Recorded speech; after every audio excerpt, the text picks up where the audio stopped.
আসসালামু আলাইকুম। জিরো পয়েন্টের পক্ষ থেকে নিয়ে আসলাম আপেল কেক রেসিপি। এটা বানাতে শুরুতেই লাগবে আপেল। আপেলগুলো সুন্দর পাতলা পাতলা করে স্লাইস করে নিতে হবে। আপেলগুলি স্লাইস করা হয়ে গেছে। এবার একটি বাটিতে নেব 3টে ডিম। এই ডিমের মধ্যে দিয়ে দেব 1 চামচ দারুচিনি গুঁড়ো দিয়ে ভালো করে মিক্সড করে নিব। এবার 1 কাপ চিনি, 1 কাপ তেল, 1 কাপ পানি, 2 কাপ আটা দিয়ে একটু মিশিয়ে নিয়ে 1 চামচ বেকিং পাউডার দিয়ে এবারে এটাকে খুব ভালো করে মিশিয়ে নিতে হবে। এবার ফ্রাই প্যানে 1 কাপ পানি, 1 কাপ চিনি দিয়ে এটিকে ভালো করে গলিয়ে নিতে হবে।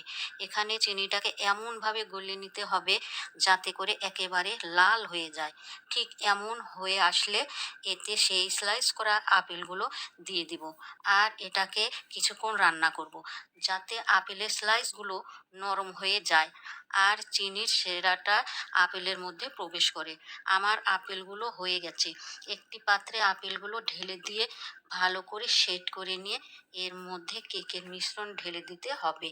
চমৎকার একটি আপেল কেক তৈরি হতে যাচ্ছে।